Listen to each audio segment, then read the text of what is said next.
My name is Neil Long, and I am the Director of Education and Community Engagement at Lyric Opera of Kansas City, just across the street.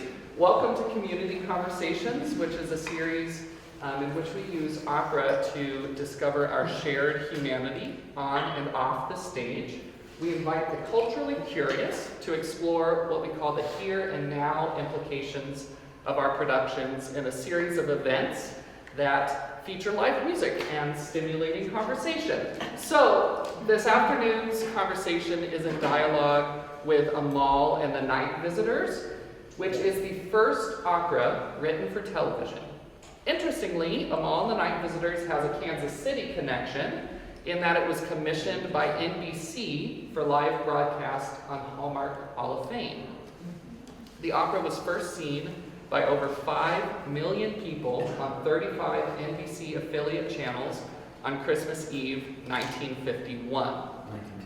The opera became an annual holiday tradition, appearing on NBC every year between 1951 and 1966, and numerous recordings and films of the production have been made since. And the opera, of course, has made its way to the stage. It's frequently performed by universities, opera companies, and churches. Lyric Opera's production, which we'll be showing just over there in a few weeks, was created in response to the COVID-19 pandemic in 2020 and features life-size puppetry. There are pictures from the production being projected over on the wall there, interspersed with Shea's work, so we invite you to take a look. And there's flyers on your chair if you'd like to come see the show.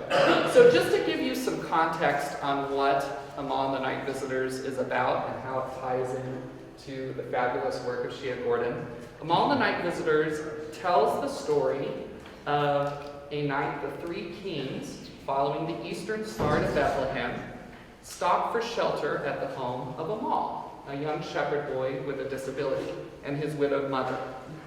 Today's event is entitled Sands by the Silent Sea, and the title is a line from the opera's libretto, or text, marking the three kings' first vocal appearance in the opera. So I'd like to read you their words now, and as you listen, I have an assignment for you all. Imagine that you are Amahl, a 12-year-old boy, half asleep on the cold ground, aware that one particular star in the sky is shining brighter than usual. And I invite you to join me on a repeated phrase which occurs throughout this text. We'll practice first. How far, my crystal star. Let's practice. How far, my crystal star. From far away we come, and farther we must go. How far, my crystal star. The shepherd dreams inside the fold. Cold are the sands by the silent sea. Frozen the incense in our frozen hands. Heavy the gold. How far, my crystal star. By silent sunken lakes, the antelope leaps. In paper-painted oasis, the drunken gypsy weeps. The hungry lion wanders, the cobra sleeps. How far, my crystal star. So you all are the three kings and you're all opera singers. This is wonderful. So we are going to talk more about the composer and his inspiration in a moment. But first I want to say a word of gratitude to Dead Sea Artworks, our literal neighbors, for partnering on today's event. We extend special gratitude to Barry for approaching us with this idea and opening this beautiful and inspiring space. Thanks also to Chaz Titus for his work in setting up and curating the slideshow and filming it for us. And of course, we are thankful to Shea for being here today. So, a little bit about Shea Gordon. Shea Gordon is an American artist whose work focuses on eco-feminism, symbolism, spirituality, the synthesis of art and science, and the biological health of life on Earth. Her career spans nearly 50 years, She has exhibited nationally in New York City, Washington, D.C., Miami, Kansas City, and internationally in England, Paris, South America, Israel, Australia, and New Zealand. I've been busy. You've been busy, that's right. Her art is in the permanent collections of the Nelson Atkins, the Buenos Aires Museum of Modern Art, the Nerman Museum, and Johnson County Community College, the Performing Arts Center at the University of Missouri, and many other corporate and private collections. Yes. Please join me in welcoming Shea Gordon.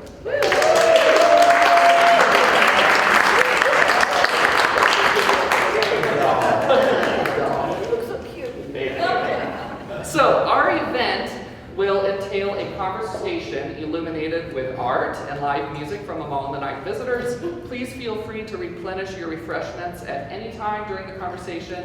There will be time for a Q&A, so please be thinking of things that you'd like to ask. And most exciting of all, Shea has opened her studio space upstairs for an exclusive tour after the conversation. So, as an introduction to my first question for Shea, which we're going to get to in just a second here, I want to tell you a little bit about the composer and librettist of Amahl and the Night Visitors. Giancarlo Menotti was born in Italy in 1911, although he spent most of his career in New York City, and he lived to be 95 years old. He was an Italian composer, librettist, director, and playwright who is known largely for his output of 25 operas.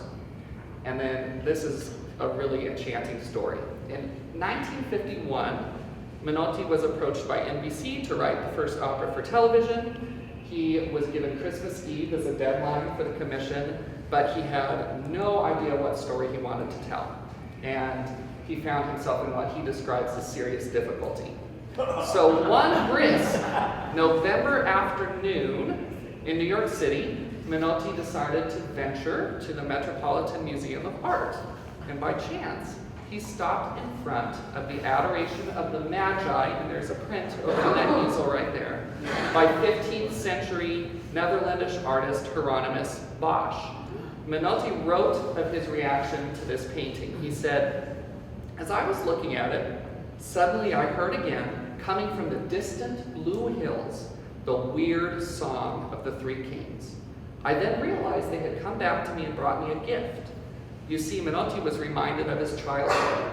Growing up in Italy, Menotti and his brother received holiday gifts from the Three Kings, unlike American children who anxiously awaited Santa Claus. Menotti reports that he never actually met the Three Kings, but he remembers hearing them in his imagination.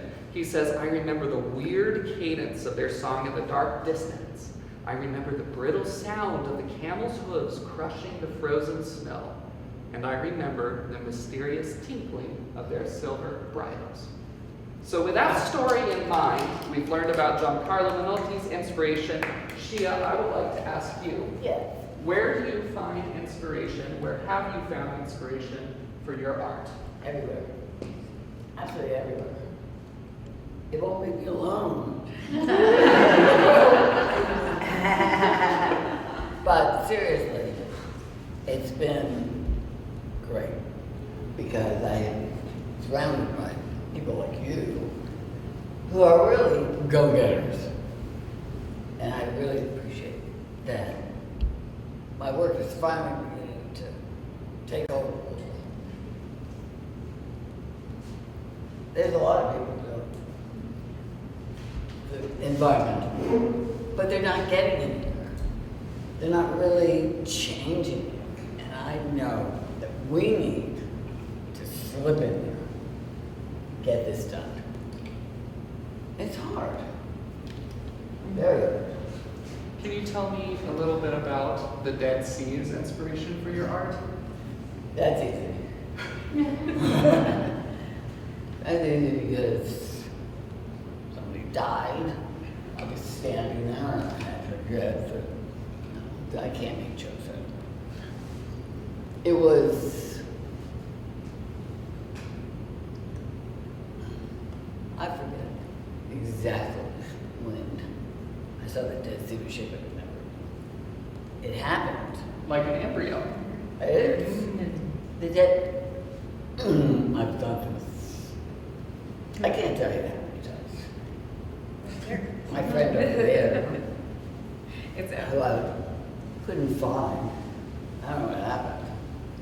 She comes one day, there was a guy, drops a ton of this bloom, and then she left. What? Found the Dead Sea shaped like an embryo. Yeah, there it is. Yes, exactly. Does that look like an embryo? It does, yeah. And I just couldn't believe it. Because something that difficult to conjure is for nature, nothing. And we needed to appreciate that, amongst other things. Before you looked at a map and realized that the Dead Sea was in the shape of an embryo, you were doing work with embryos, is that right? Yes, that's very good research. That's all thanks to Barry. Barry filled me in. He wants me out. In a way. So you were doing, yes, you were doing work on the pierced embryos, right? I started doing pierced embryos because I was living in Washington, D.C. And the traffic was terrible. It just was a place where you'd expect more tranquility. But at any rate, I called the company that I was going to get the seed tapes. That's what they were called, seed tapes. That's saying to me, there's tapes. And there's seeds in them. And things grow. And that's what I did. I started growing things. And there's examples of the seed tape upstairs, right? Oh, The seed- oh my God, you're not going to live upstairs. It's jammed. In the best way. I Very prolific. am very prolific. So, the prices are low, but the meaning is high.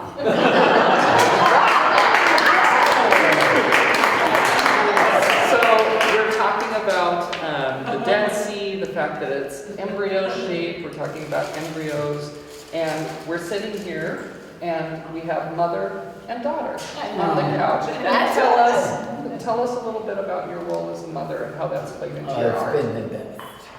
This is the best to have somebody who knows you and you know. And also, it's just phenomenal. And people are so willing to help you if you just ask. As a mother? As a mother, you get help. I get a little help from my friends. We could have a sing-along. Yeah. Is there a song about that? A little more from my friends? Oh, yeah, bye. You know, from my friend. Yeah. I'm gonna drive. From my friend. My friend. Woo! Wonderful. So here's the next question. Okay. Have you journeyed to the Dead Sea? Oh, yes.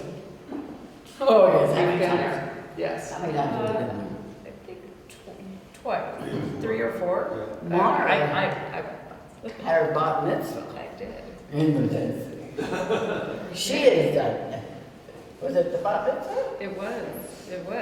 And it So- was, Nobody. Was that Got that Mara's before. choice to do it in the Dead Sea? No. That's a loaded question. 3 guesses. I want to go to the Dead Three Sea. guesses. Was it my choice to go to have my bat mitzvah in the Dead Sea? You didn't ask. That's true. That's true. Yes. What time would you like to go? What time would you like to go? I Well, love why did we also go to the Dead Sea at that time? We were living in Paris at the time, It was so which close. was, it It was was very close. close. Oh, yeah, sure, you said at your window. There's a wonderful photograph upstairs in her office that people should look if they go upstairs to see Mara and Shea in the Dead Sea. Oh, it's one of my favorites. Yeah. Do you remember It is. that? Oh, yes. Oh, yeah. What sticks out to you in your memory from that experience, Mara? So much. It was, so we had kind of a ritual, and it was this kind of, because a bat mitzvah is about, you know, coming of age as a woman and becoming an adult, and so it was this very like mother-daughter coming together, and we went into the water, and we were kind of both wearing silver bathing suits and shrouded, and then we came out, and you know that was my you know, me coming out as kind of a woman and being an adult. She's still doing Yeah. that. Took She's a little a bit. marvelous person. But it was incredible. You're Oh, thank you. I'm only as incredible as you are. There's a little bit of a backstory if you're interested. Give it to us. So, Let's hear it. when we went to Paris, Mara was 12, I think, in that year. And in Kansas City, she was preparing for the Torah portion of her bat mitzvah. And the cantor knew somebody in Paris. He said, this guy used to be a rock and roll guitar player. He became a reformed rabbi, and he married the daughter of the Orthodox rabbi of Paris, who then disowned his daughter for being a reformed rabbi. And he connected her with him. And at the time, Mara was riding a horse. She was playing the harp. And she was doing a lot of homework, and so that was Shea called Mara's 4-H club. That was Hebrew, harp, horse, and homework. And when we got to Paris, she said, "You're going to have to drop one," and she dropped the harp. Unfortunately, I know. I want her to take it up. so she did her Hebrew, and this Tom Cohen was his name, and he said, "Mara, I'm going to give you the opportunity that you can make money all through college." He taught her how to sing the vowels. He said every synagogue, every congregation needs somebody to sing the vowels. You'll be able to do it. She never did. But she did learn the vowels. And then Tom Cohen connected her. You have to know that in Israel, everything is controlled by the Orthodox. So every hotel is controlled by Orthodox, even though there are a number of secular Jews that live in Israel, and some non-Jews, of course. And there is no, at least at that time, there was no opportunity to have a bat mitzvah, because that was not in the Orthodox tradition. Yeah. We didn't know that at the time. And Tom Cohen had a friend who was from Cincinnati or something. He was also a Reformed rabbi, but he was getting a PhD in Hebraic studies at Jerusalem University, and he was connected by Tom to be the rabbi for her bat mitzvah. And he wore a raincoat, put the Torah scrolls under the raincoat so that nobody would see it, because you can't walk around with Torah scrolls. Took the bus from Jerusalem to the Dead Sea. It was the Mount Moriah Hotel, and we met him there, and we had to do it at 6 o'clock in the morning by the shores of the Dead Sea, so nobody would see us in Israel, if you can imagine it. And she did it. My brother was there, who's passed away, his wife, the three of us, and I've forgotten the rabbi's name. Do you remember? But he was great. We did it. They went into the Dead Sea. We came out. Mara was wonderful. She sang the vowels. We then went in to eat. It was like about 8 o'clock or so in the grand hall of the Mount Moriah Hotel, and we were just thinking about the significance of the time and how great it was. And all of a sudden, the doors flung open, and literally 1,000 people came in. It was Josh's bar mitzvah tour from Cincinnati. And it was with hats and bags and hats, all branded content at the time, which was, you know. Yeah, everybody had a T-shirt. And And we took a little bit away from the moment, but Yeah. That was our-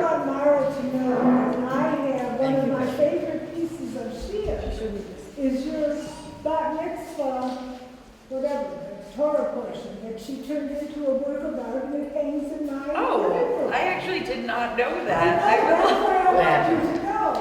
It's lovely. I mean, it's really. You took my Torah portion. If you go upstairs, you'll see there's some I don't think I realized that. prints That's of, where it went. Well, yeah, you're the one who would know.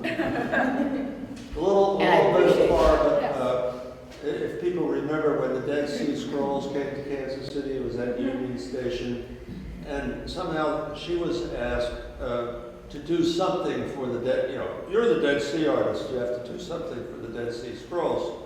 So she said, and she realized that the scrolls were actually written in 3 different languages. Hebrew, of course, Aramaic, and Greek. So I had to do And them all. so she did a series of prints of alphabetical mandalas where you can see the letters are in a spiral. She's done a number of prints of that. Some of those are on the wall upstairs. Very sort of meditative in a sense. Wow. Yeah. Bravo. There you go. Thank you, Barry. There's a piece on the wall back there center, the gold standard. Oh, yes. Can you tell us a little bit about this? Mara said you were asked. You might think I would have looked it up, but I didn't. No, the thing about the gold standard is that I was going to do gold anyway, because I love gold. Yes. But I didn't, because I couldn't restrain myself. But I was working, and I was torn. Hi. Are you in the right studio? She's going to sing for us in just Yeah. a second. Yeah. Oh, And the gold standard is the segue to the singing. Right, Oh, right. wow. We're gonna get her all on track. I have a little segue here, but tell me more about gold standard. Some of the series that you did on the gold standard. I know. It's maps and some graphs. And it was Science. the It's all coincidence of of science. That's right. Yeah. I can't keep all my. It's a lot to keep in. Yeah. Do Well, you want- that wasn't dealing with one. We are dealing with. I mean, this is not the world before the two. Okay. And we just have to be careful. Yeah. But why the gold standard? And what does the gold standard signify to you?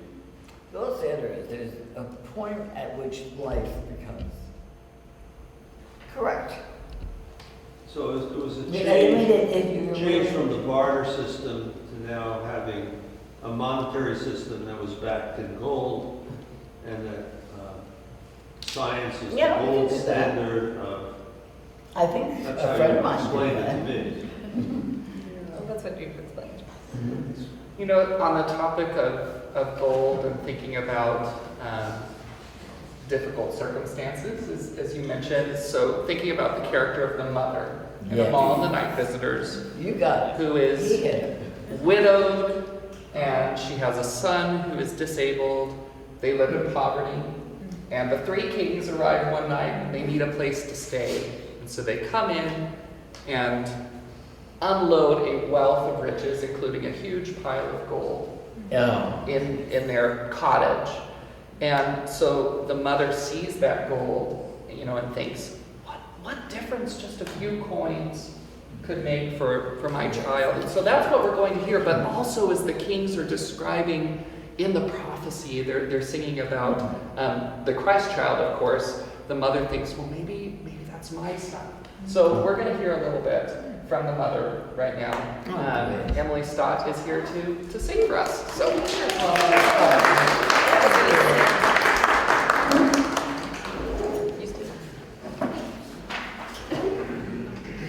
Allison's here. Always one. Right from New Orleans.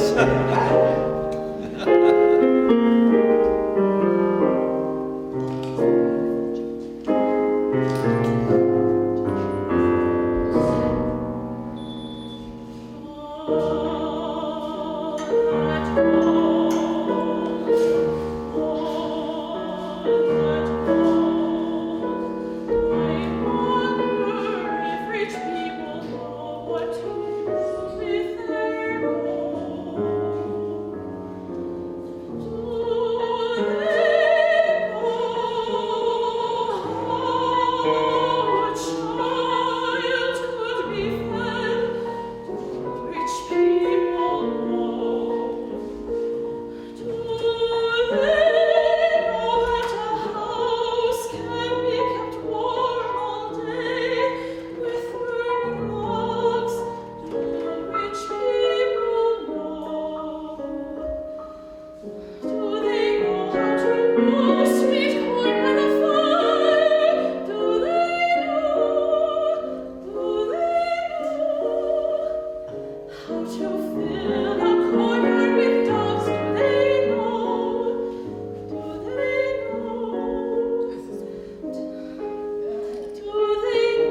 Why should it all go to a child that they don't even know?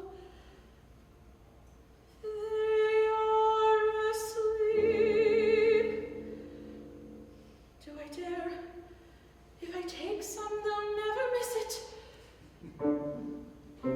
For my child. For my child. For my child. For my child.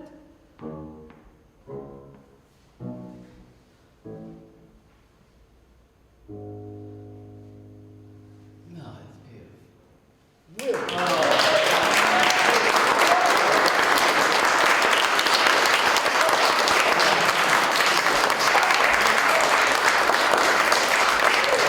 Thank you. So, as to what happens next in the opera, you'll have to come see. I'm not going to issue a spoiler. Okay, so just a few more questions that I have for you, Shea, and then we're going to open it up into a general conversation here, and then we'll do a little bit more music before the studio tour. So, I understand that your ethos or your raison d'etre has to do with the notion of coincidence. Coincidence is psychic order. Coincidence is psychic order. What does that mean? I was thinking about it. It means I was walking down the street, and coincidence happened. No, I am very serious about it. Coincidence happens because there's energy. And people emit an energy that sustains them. Because I was finding coincidences everywhere I looked. And I thought it was exciting because I felt there's a way to save the planet.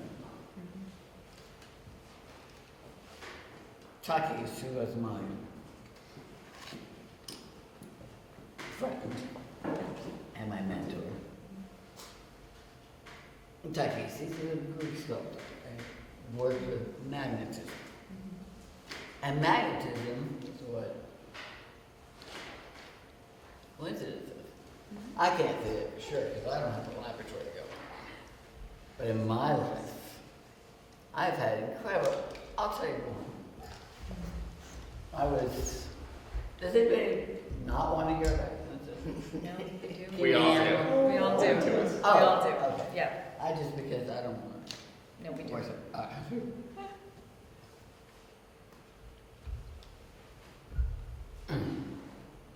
I'm trying to think of the very beginning of my life. Can I, Go back to, I'm going to suggest something. Yes, suggest.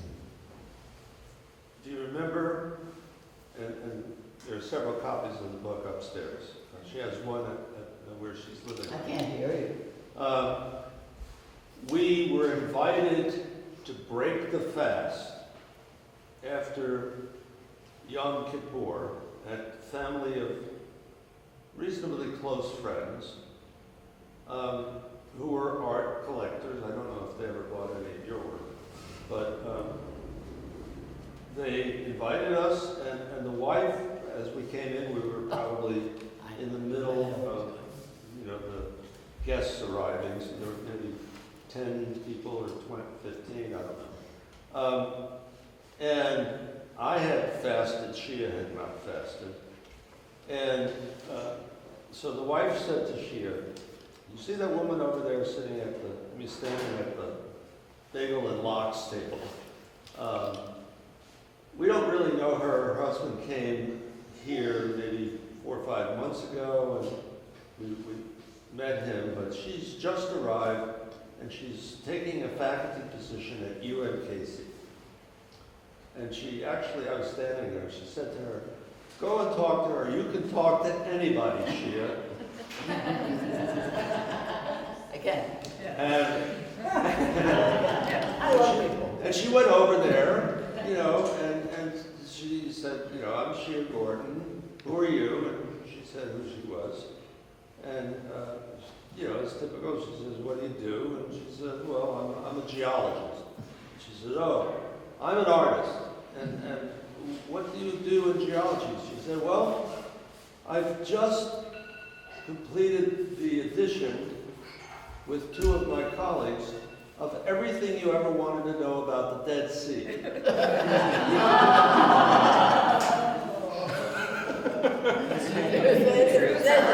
Coincidence! And she just came from Stanford. Her husband was here. They wanted to be here today. They're in Mexico. Gosh darn it. And her name is Tina Naomi Alpert.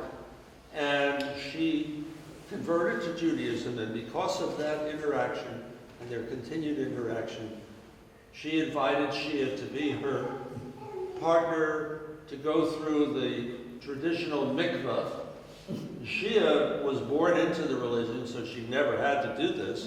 But if you convert into Judaism, if you're a female, you have to go through the mikveh.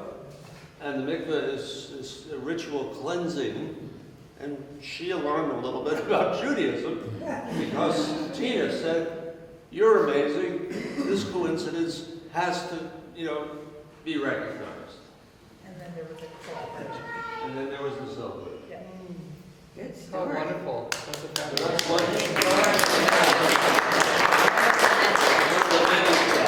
Another coincidence I'm curious to learn about is the significance of the number 33. All right. There are, in numerology, you have a deck. Anyway, it goes up to, I forget 11, 22, 33. one. Right? Multiples of 11. Yeah, there are, What does the 33 mean in? master. Mhm. Okay, that's what we're going with. Yeah. There are 3 master numbers, 11, 22, 33, and they each mean something. And they have to earn their title. And I like the 33 because it's a master number, It's the highest. highest, and communicates with God directly with the person, which is sweet. Communication with God. Right. And 22, And Jesus. Well, And Jesus And lived to be Jesus 33. lived to be 33 when he was crucified. yes, he did. And the Dead Sea is on the 33rd meridian. Oh, Figured yeah. all this out. I didn't know that. So, Yeah, but there are more incredible ones than that. there's a lot, yeah. There's just so many. I just decided that coincidence is psychic order. Did I say that before? It's Yes. waiting. Everybody understand. Coincidence Yeah. is It's psychic. psychic order. It's perfect. I love it. There will be a T-shirt. Yes. I think we're gonna do a t-shirt. It's Some coming. Very cool. Okay. So, before we go to the Q&A, I have a final question. Okay. So, one of the reasons that we at Lyric Opera are so passionate about telling stories through music, Yes. and particularly telling stories through music to young people, is to promote artistic literacy, which is the ability to connect personally and meaningfully to works of art, and to forge connections to our humanity. Yeah. And so I'm hopeful that when people come to see Amahl and walk away from it, that I can't wait. they're able to consider What are you showing? what gifts they have to offer to Kansas City. So thinking about this notion of gifts and thinking about what you offer to Kansas City, what gifts do you offer to us? I look at Kansas City as the androgynous center for your world. Isn't that good? It's a great place. It's also the balancing of male-female energy. I came back, where was that from? And I've had surprises about who's what. But it's a very comfortable place. Yeah, they're the two Kansas cities, which you did, coming back to the numbers. Yes, and there's 3 alphabets. Right. But the two Kansas cities, that's the androgynous center of the free world, because of the numbers, they come down to 23 and 23, which are the number of chromosomes that you inherit from each parent. And that's when when she came to Kansas City, That is she beautiful. discovered I that. love that. And actually, there's a small piece that she did that is now living in my office. That is, it shows this, discusses it, and says the coincidence is psychic order. And it was, she dated it. Remember, I showed you this, April 14th, 1977, I think, which is actually my birthday is April 14th, but 5 years later. So it was kind of amazing, and so We have pictures. I'll show you. They go up the wall. What a coincidence. So that I think is a gift that you give to That's a big gift. Kansas City. Coincidence? She joined 23andMe because of that. Oh, yeah. I think that there's so Number. That's just me. It's just the beginning. Just the beginning. Yeah. I'd love to hear, what questions do you all have? Is there anybody that would like to ask Shea something? Go for it, please. I want you to discuss a little bit about this Dead Sea Circus back Oh, here. yeah. The Dead Sea Circus. Linda would like to hear a little bit Yeah. about the Dead Sea Circus. How did that happen? What's the inspiration? What's going on there? I wanted to be. I take a lot of inspiration from artists that came before me. And there's a lot of homage. I can't help it. They're fabulous. They're great artists. And this one. And I just think we all have to keep looking for them, appreciating them. There's actually a piece, I think it's rolled up, it's not on stretchers. You can actually see it in the projection. What she did was she named these air, water, fire, earth maybe, and that may be the one that's missing. Not missing, but it's rolled up. And as she described to me, she was thinking of Alexander Calder and the circus pieces that Calder did, a lot of Yeah. mobiles, and he also did two-dimensional art as well of circus. And as they were saying, we all stand on the shoulders of who came before, right? So, always reminded by the quote that's ascribed to Picasso saying that Yeah, this is recent. good artists copy, great artists steal. Yeah. What's that? So that's a circus, and I've always been, fascinated by the fire piece, where the Dead Sea, which is very angular in these, and quite different from what's on the screen. She's done about 3 or 4 screens. This is the Thames. This is the Thames in London, and Bar already has a collector that's bid on that. But over the years, as she started with the embryos and the piercing and the environmental, kind of attack on newborns through the mother, through the father, she realized that the Dead Sea was evaporating, and that like an embryo, and there's a piece upstairs where she actually has an embryo superimposed on the Dead Sea. The head first, through the birth canal, is evaporating. And as it is evaporating, it became angular, and in her mind, that's the image of the Dead Sea as it's evaporating. And I forgot to tell you something. Why did you go to the rainforest? Why did you go to Brazil? To get it to rain on the day. Yeah, to Yeah, get it so- And it worked. And it She worked. has sort of a, It worked. she It was has a a strange- shaman-like quality to her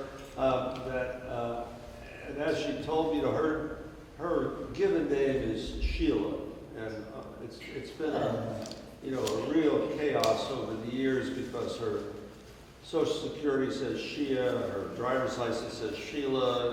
People don't I know. wanted to be like When Shea. trying to go through the TSA at the airport is a difficult thing. And the Shea. Yeah, I saw it. How did you get the name Shea?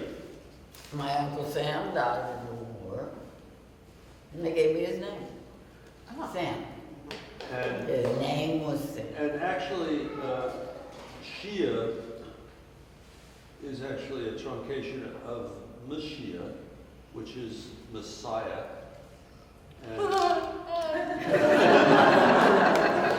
And there's a connection with Amahl. There you go. There you go. It's all tied back. I love all ties. Who else has questions? Who has something they'd like to ask? Yes, please. Of all your works throughout the years, do you have a favorite personal piece? A favorite personal piece? Yes, Of yours, one of your your pieces. personal favorite. Oh, God. That's a tough one. Do you have a favorite? Well, if it. Not really. I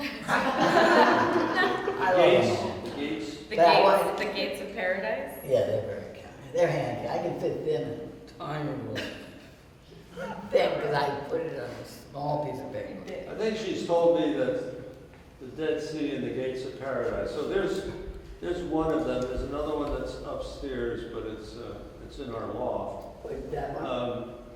And the Gates of Paradise comes from Judaic tradition. Yes. And she's not very Jewish, I have to tell you. She's very ecumenical. But again, from the Day of Atonement on Yom Kippur, the idea is that we're entering these gates of paradise. And, we've shed our sins, I can't do it with my right arm. We've asked for atonement of God, and by the end of that day, as the sun is setting and the shofar is being blown, we're entering the gates of paradise, and that's the Dead Sea. Is that the gates right there with the Dead Yeah, Sea that's in the the middle? gates. That's like my piece, Oh, yeah. and I never knew that. Yeah, Right? yes. Yeah. So there's Well, she another had the piece big- where the Dead Sea is in shadow, it's black, and it's trying to enter the gates. But here, it's actually making it, it's getting through. It's shed all of the It's a sins. circle. Life's a circle. Huh. And that one is entering. Entering. Can you tell the difference? Well, we can't. Well, we have just to, show the upstairs other. you'll see that it hasn't quite entered, yeah. And then you also had the physical gates. And then the physical gates, yes, the actual shields of the gates, right. I always loved the A Theory of Everything. The- Yes, I did. The Dead Sea, Yeah, theory of everything. that I loved. I'm not what she should ask. I think it was actually, That's usually a theory of everything. Not asking for much. she had this show, and I think it was actually before Stephen Hawking came out with, the theory of everything. Yeah, and then But she said Dead Sea, a theory of everything, It had to do with chaos theory and all. Yeah, I was Yeah, a little string bit- theory. String and theory. everything. Very, God, they had a great memory. yeah. I remember. That's wonderful. There will be time to visit with Gia and Mara in just a bit once the studio tour begins. But is there one more question? Anybody else that'd like to pose? When is she gonna sing again? I would like That was so I'd like to recognize Professor Alison Denham, who, from Allison. Oxford, England, Haven't seen and her New for a Orleans, who just flew in to Kansas City and came directly to the studio. And when she was Dawn at Oxford, she had a show. Allison had curated it and wrote a lot about it. And some of that's upstairs, and that was the gold standard series. That's right, yeah. I don't know. Maybe you would And like. I still, well, just a couple of coincidences. I still have a beautiful piece from that show. I can't. Right. Twisted she is on to let me have the ship, right? And the symbol of my Oxford College, St. Anne's, is the ship. And it was just a coincidence that that piece came for the exhibition, and it was, you know. So I remember it's a beautiful blue. It's the only time she ever did a circular canvas. Exactly. It's like looking It's the through, first time you ever did a you know, circular canvas. as a yachtsman, Lynn would know, through the porthole, and you see the ship, The one that. very ethereal blue ship. At St. Anne's College, and that was the symbol of the college at Oxford. Wow. Yeah. And it's something to do with they weren't going to have who's the person who runs where are you, Allison? Oh, there you are. I like to talk to someone. I don't Well, we want could, to. yeah, we could talk after. Yes, we're going to have to. Yeah. But what I'm trying to say is it's very difficult for me. I get excited.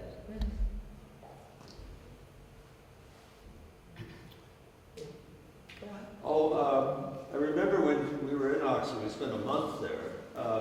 Well, these different And shapes. Allison was so hospitable. She had this wonderful Christmas dinner that we went to. Then we went to the Ruskin, I remember, for that incredible soiree. Allison was able to get Shea access to the famous Bethlehem library. And unlike today, where everything is online, you have to fill out a ticket, and then somebody goes into the stacks and then brings you out these, things from the 14th century or something, And she was interested in, and this is a huge painting upstairs, I hope people will see it,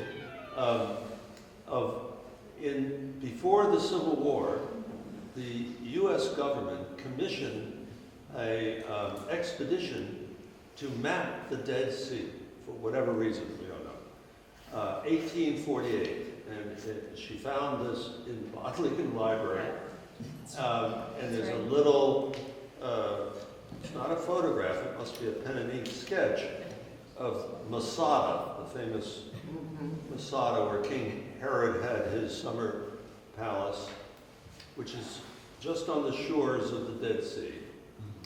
And there are two little boats in this photographic-like sketch.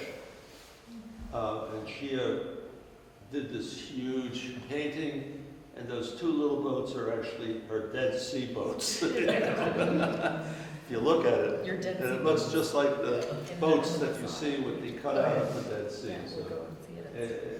You're gonna stay. and an interesting coincidence of that is that it came from a show that was at the gallery of Benjamin Cardozo Law School in New York, of which subsequently Mar is now an alum. It was like 10 years before you went to law school, something like that. Yeah. Bless 10 you. years, bless you.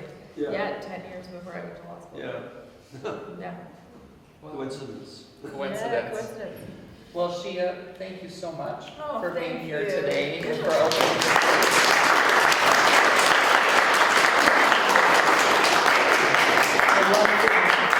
This has been a joy. Yeah. Well, I do hope that you all will come to see Amahl and the Night Visitors just across the street at our Production Arts Building. A few things. So we are going to proceed to opening the studio upstairs. So folks, you are welcome to proceed up there and spend some time in the space. There's going to be some music for reflection, so I ask that you all please stay in your chairs for that. That will allow time for Barry to move upstairs. A few other housekeeping notes. So tomorrow morning you'll receive an invitation to participate in a brief survey about today's events, and your feedback helps us curate really meaningful experiences, so we would love your thoughts. So spend some time with the music I'm about to play. This is the opening overture, and then once that wraps up, feel free to move upstairs, help yourself to some refreshments, visit with Shea, and thank you so much for being here. Thank you.